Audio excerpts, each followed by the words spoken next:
Hey, it's the Nerdy Sports Fan. So, we're still doing record predictions. Now, there's a lot to go through, okay? So, going through the schedule of every single team, breaking them down game by game, we're going to make predictions. Some of them are going to be definite in the win category, some definite in the loss category. The remainder are going to go into more of a toss-up category because parity exists in this league. The Any Given Sunday rule, whatever the hell you want to call it, you're not going to be able to call every game from the frickin' parking lot like this. Either way, the toss-up category at the end of the schedule, we split down the middle, and that's how we get our record prediction. And this is actually what I bet on, and I do pretty well with it. So, anyways, let's get into the AFC North. Starting things out with Pittsburgh, going to Steel Town, where Big Ben has a lot to answer. He's hurt. He's been hurt. Took most of last season off. Nobody knows what the hell he's going to be like returning from injury. There was a lot of questions about retirement before that even happened. What kind of Big Ben are you going to get in Pittsburgh? That is the big question. Now, with this kind of offseason, he's not going to get the reps and the time in after he's fully recovered to really reacclimate himself to the league. I honestly think they're going to start slow. I think the beginning of the season is going to be a lot of meh, and then towards the bye week, after the bye week, they're going to hit their stride, and you're going to see really what this team is capable of. The Steelers' defense is fantastic. All last year, one of, if not the best units. You got maybe 3 or 4 defensive units, maybe 5. They could say they have a legitimate chance to be the best defense in the league. You got Pittsburgh, San Francisco, Buffalo. New England, I would have popped in there, but they lost a lot of people. Baltimore, man, they added a lot of key pieces. Yeah, it's probably it. So 4.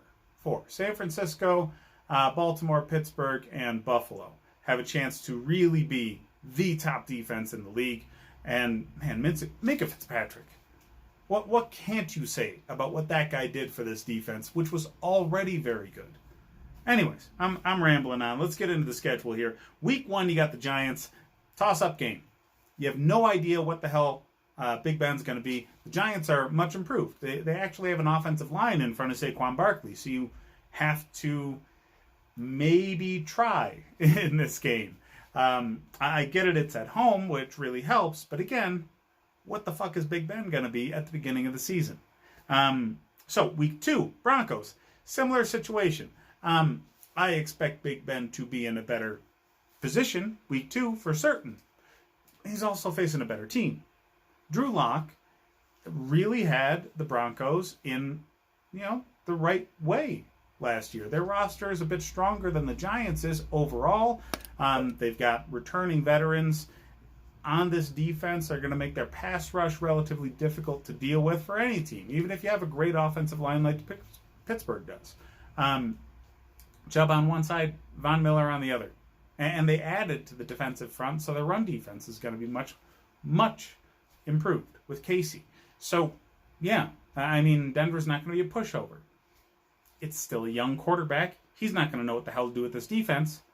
But what the hell is Big Ben going to be able to do beginning of the year? Big question. All right, so Texans. Another toss-up game, another similar situation. Big Ben is going to be better and better and better and better beginning of the season, for certain. The competition level is getting better and better and better and better in those first few games. So now you're facing a legitimate playoff contender with a future Hall of Fame quarterback in Deshaun Watson, assuming he doesn't get hurt. Yeah, that's real legitimate competition.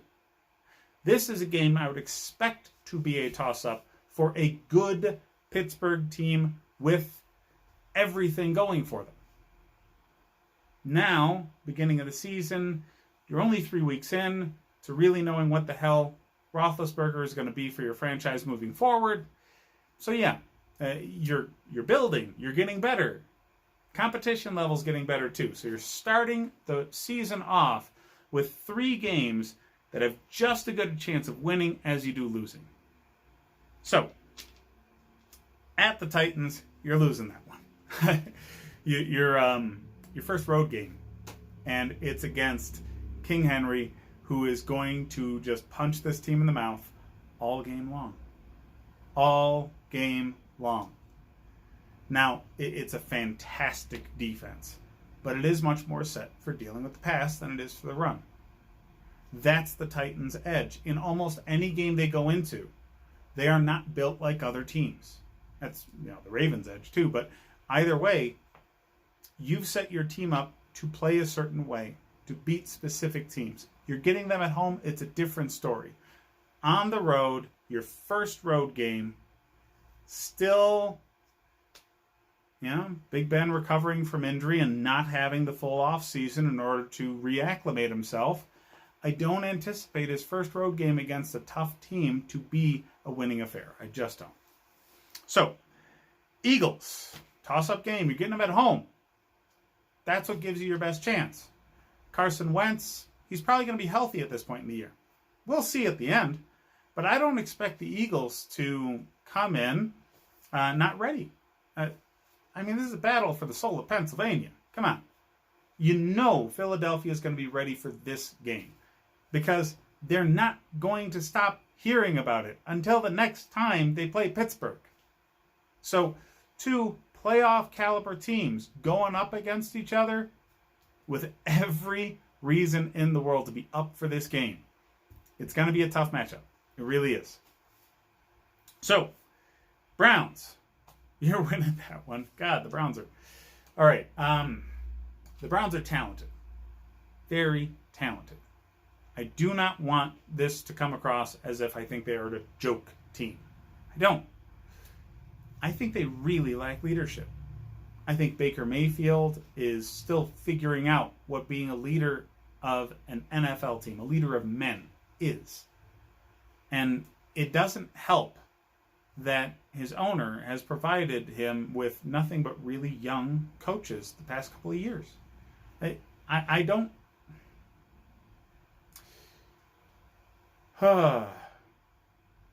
Kitchens last year was awful. Just awful. He was a total pushover.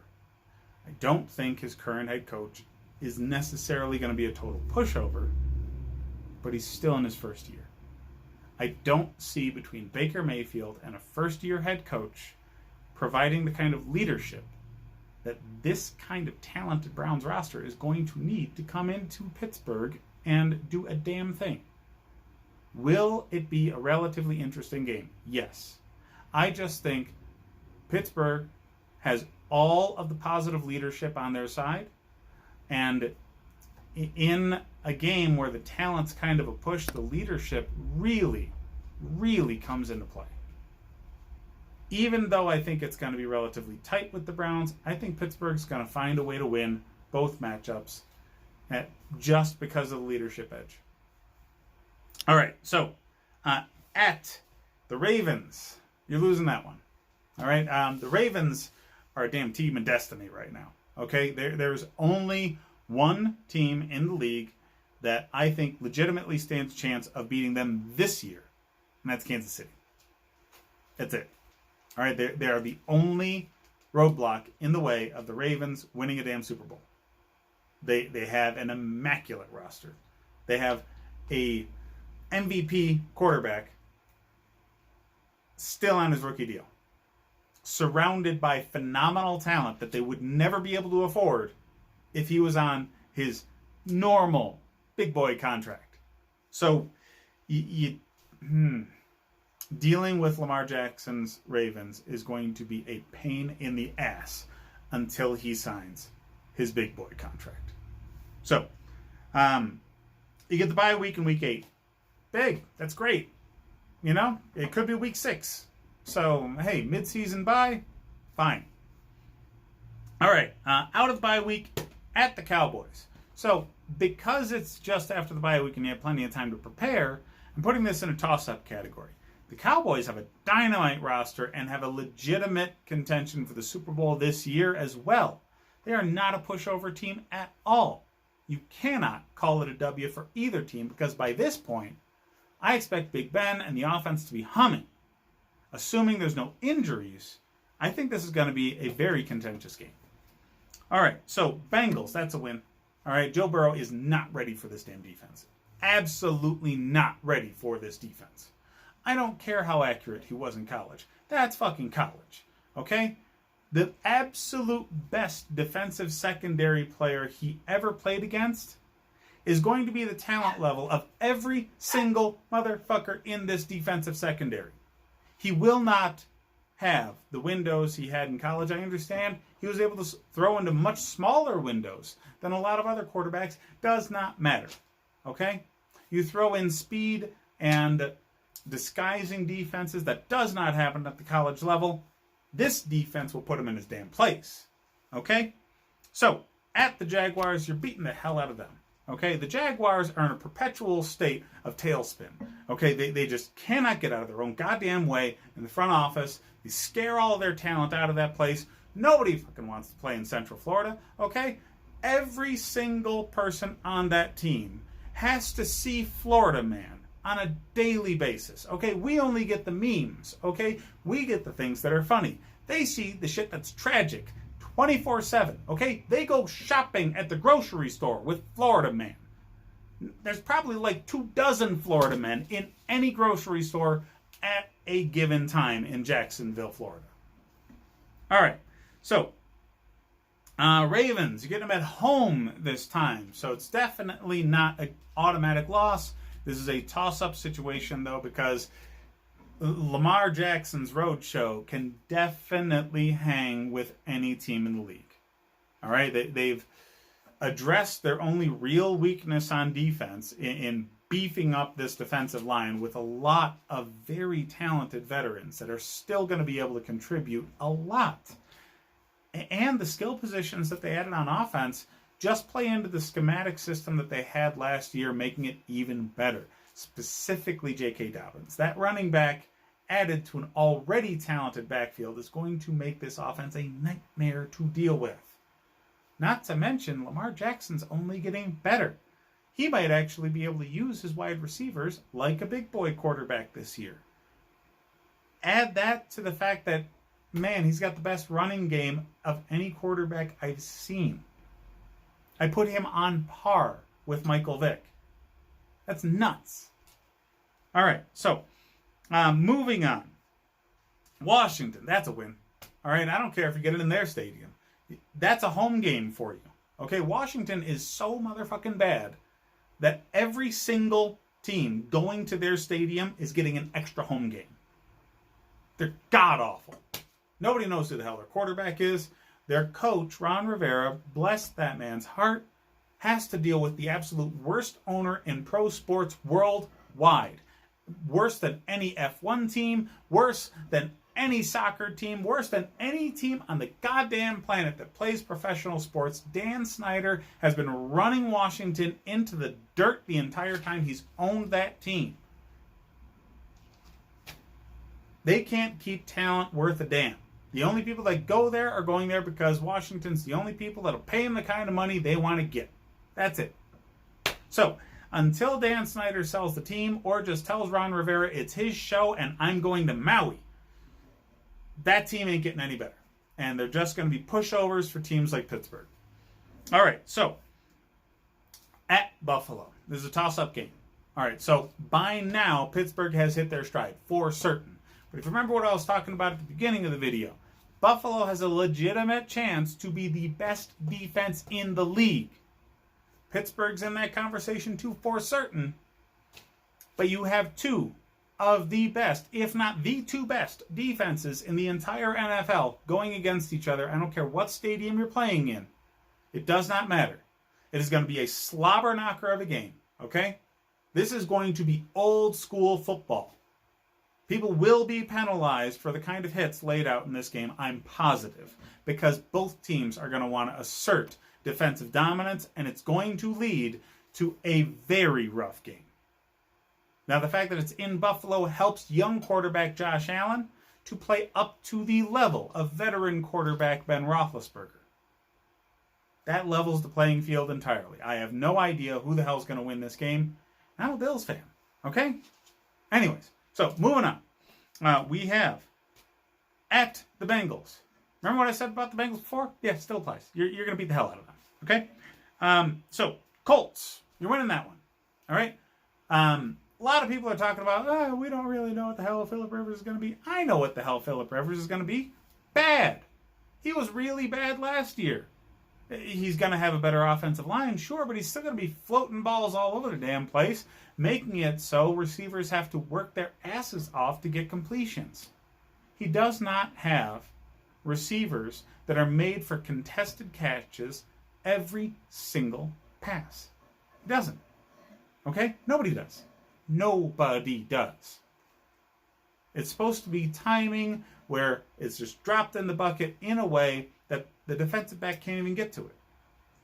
All right, you look at grades of wide receivers, you see, okay, the expected catch rate based off of how good the coverage was, it's so close to 50-50 across the league, it's insane. I was looking at this because of the trade that the Bills made for Stephon Diggs, and he posts a plus 10.7, which means the normal catch expected rate was something like 56 and change percent for balls thrown in his direction. He actually caught 67% and change of balls thrown in his direction. So, with numbers like that, when you're talking about the Colts, you're talking about a quarterback who's not going to even be providing his receivers with a 50% catch expected rate going into it. It will not happen. Analyzing film on him last year was tragic. I get it. He's got Frank Reich, who is his former offensive coordinator. They know each other. He's got a better offensive line. Does not matter. A dead arm is a dead arm. So Rivers needs to retire and just pop out like 14 more kids. All right, so at the Browns, is you finishing the season is a toss-up game only because I don't necessarily expect Pittsburgh to be playing their starters. All right, so there's going to be a couple of teams that are really in the hunt for the top spot in the AFC.